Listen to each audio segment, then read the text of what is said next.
Good evening. Well, let's see if this works. I've been sort of fooling around with this, and hopefully I can get this Streamlabs to work properly. Let me do something real quick. I'll be right back. Hey Google, office lights on.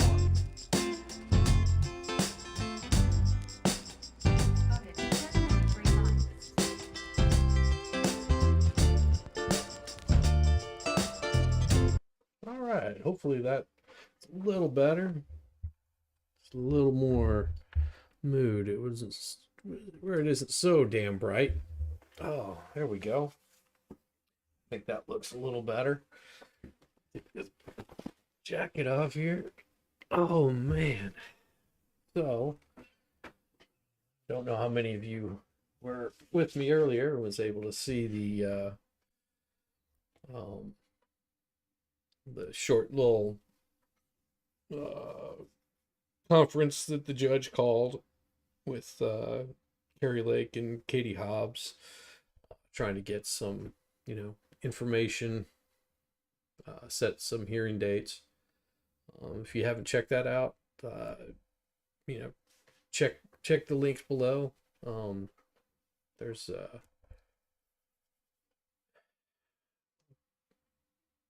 the video is pretty bad because it was lagging on the station I was able to pull up, and I could never get the stream working properly on coming in from the court. So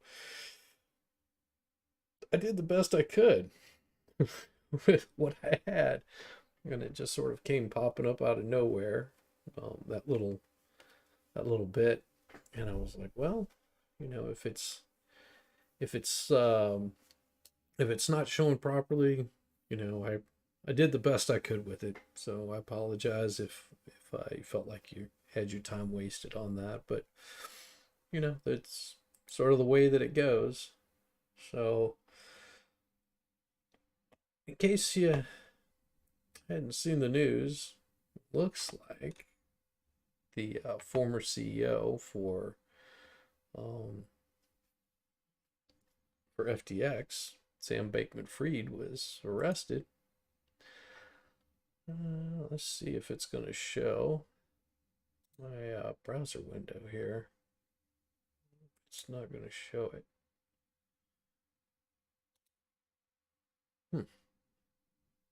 Well, that's pretty odd. There we go. There it is.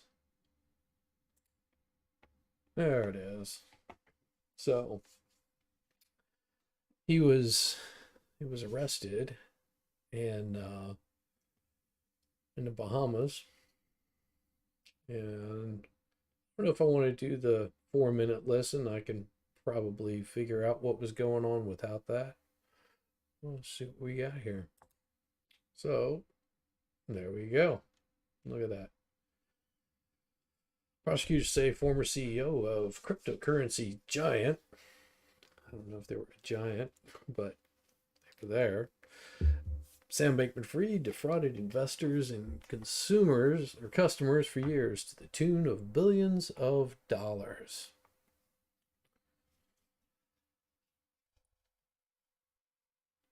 Sam Bankman, I'm just going to call him SBF, was arrested Monday night in the Bahamas.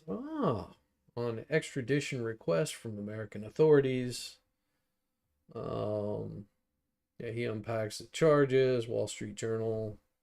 Justin Bear discusses the role of his influential parents, and what they played in the rise and fall of FTX.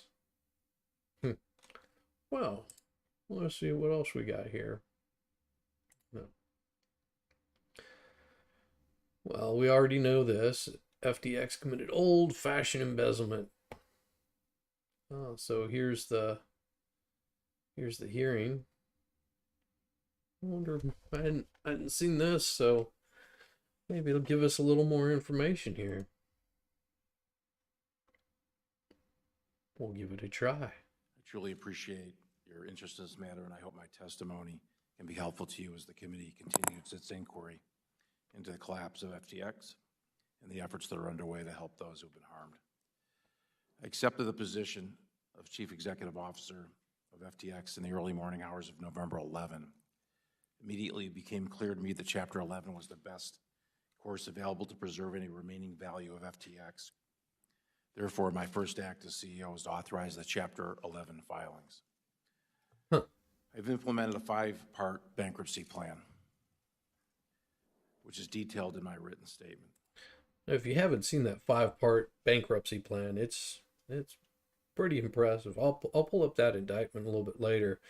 That there, with all the charges on there, some of it we can skip over, not because I don't partly because I don't understand all of it, but I can still, I can read through it. And then there's also the what do you call it, the some of it you can just skip over because it's just going to be repetitive.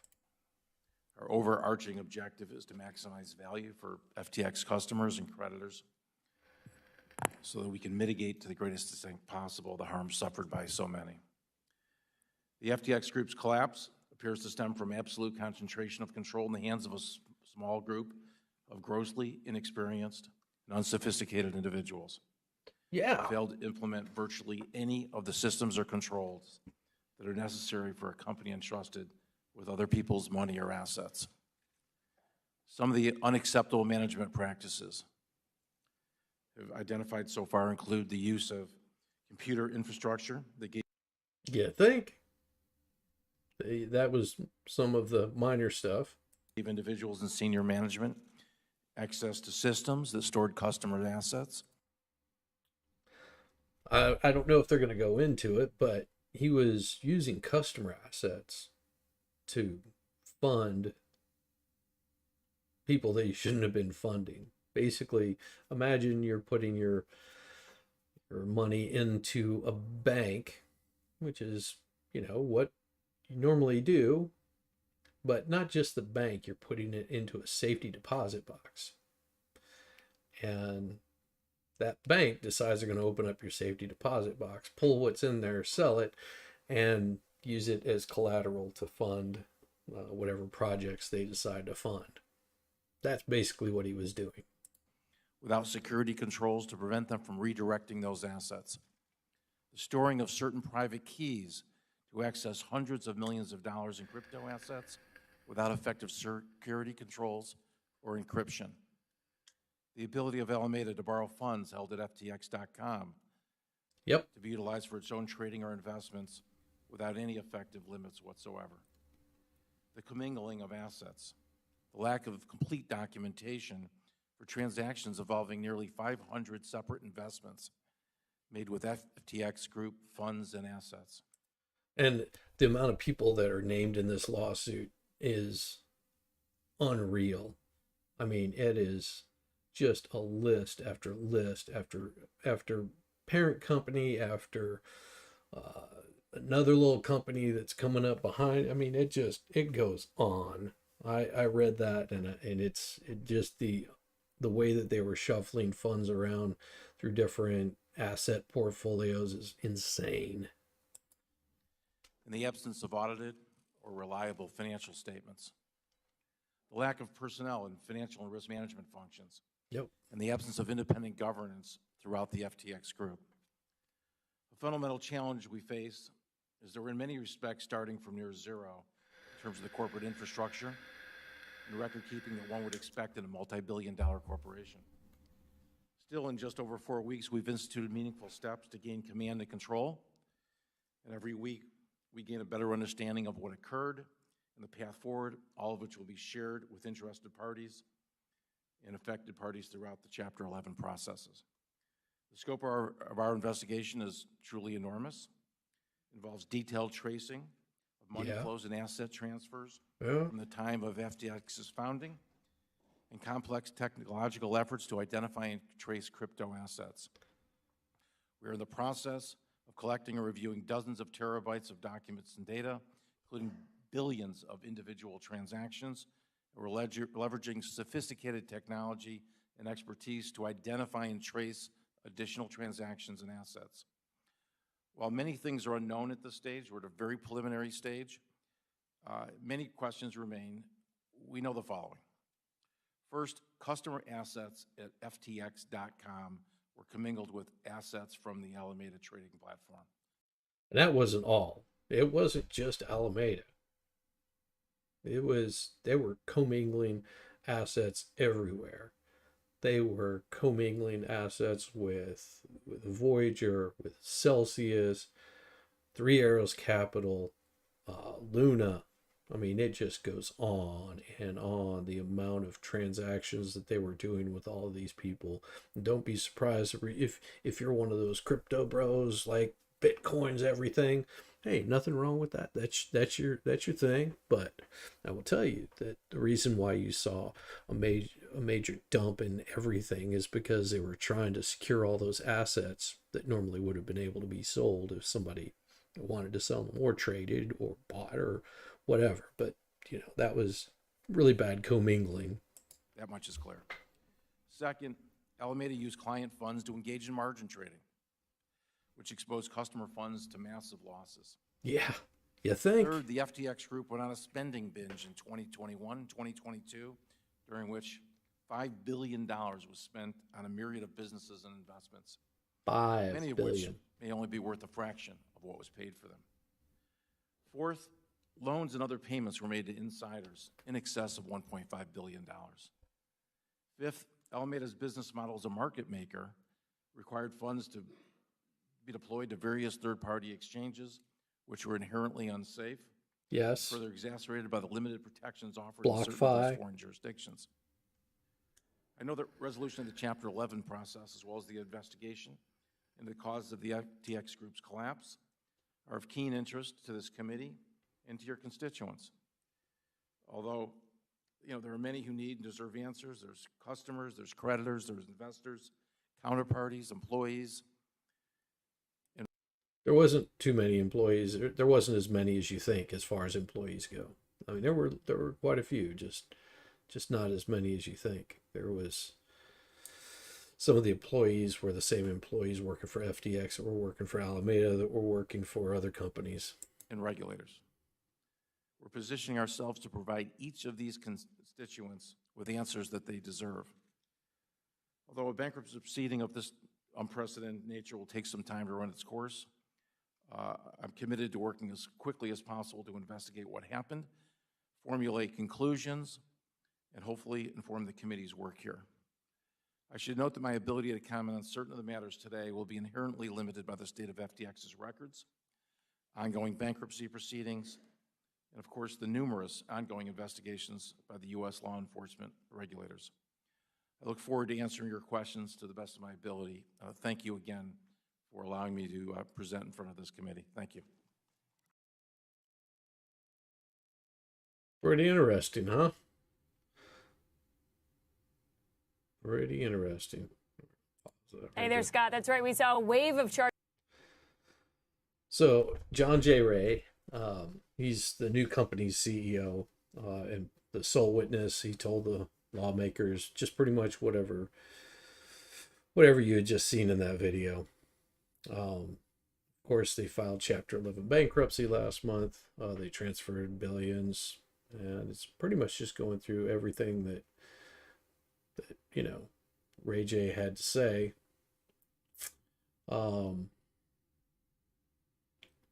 Sorry, John J. Ray.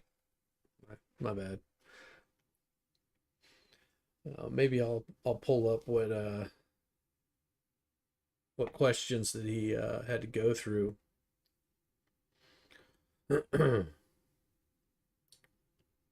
See if I can locate that. So I'll move it over here to just me and see if I can locate this John J. Ray going into the Financial Services Committee. And we'll give it a look and see if it's anywhere to be found. But pretty interesting.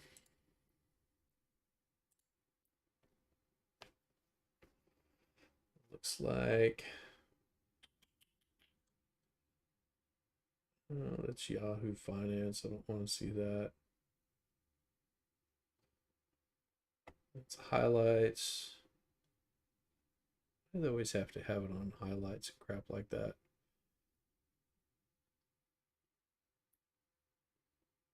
Let's see if I can find this. There it is. And I'm going to pull this thing up and see if I've got it working properly. Go over here to this. There it is. So, looks like billions of dollars in customer assets. There were inappropriate of 30.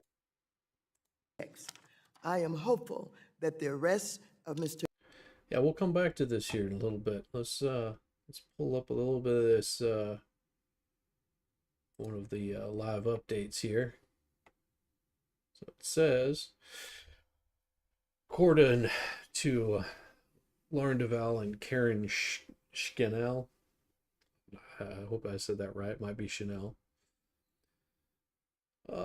He could face up to 115 years in prison if convicted on all 8 counts against him in a federal indictment unsealed Tuesday morning, according to congressional statutory maximum sentencing guidelines. Charges against him including wire fraud conspiracy, and the conspiracy to commit money laundering, each carrying a maximum prison sentence of 20 years, according to press release from the Attorney General for the Southern District of New York. Crypto trading platform founder could also see up to 5 years in prison for each count of conspiracy to commit commodities fraud and securities fraud and conspiracy to defraud the United States and commit campaign finance violations if convicted. Even if convicted on all counts, he would not likely be sentenced to the maximum. And his likely to be sentenced to the maximum of sentences for each crime may run concurrently instead of consecutively. It is not always common. I don't know why you would say that. I mean, think about Banks. He got sentenced to 6 life sentences, and those were consecutive. Just because they wanted to make sure that he never saw the light of day again. That's pretty much what that boiled down to. That was about 2 hours minutes ago. So we go back 6 hours before. See, they've got this all backwards. It's all just a backwards timeline. So of course he was denied bail. For him, he posed a flight risk considering his access to substantial finances. His next court hearing will be on February 8th. Well, let me mark that down. So February 8th is next hearing.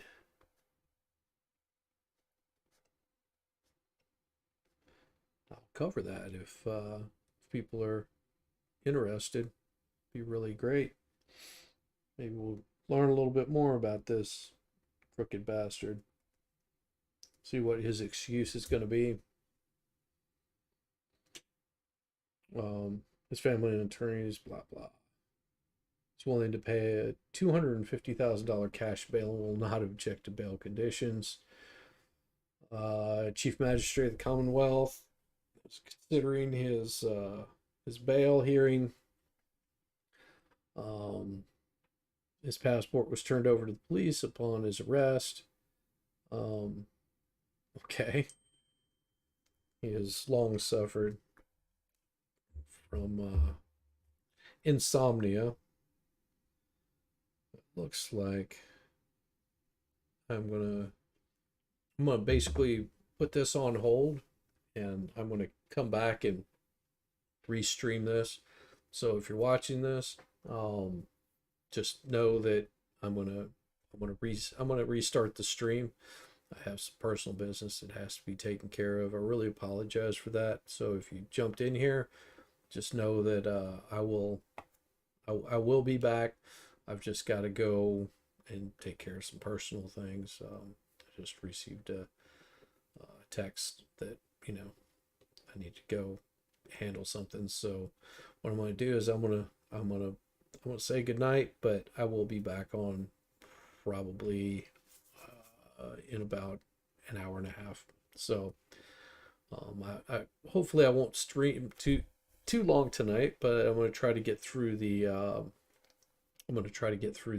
information from the House Judiciary Committee. See what new information we have, and maybe we can you know, speed up past some of the blowhards there. So I will schedule another one up and schedule it out for a little bit later on.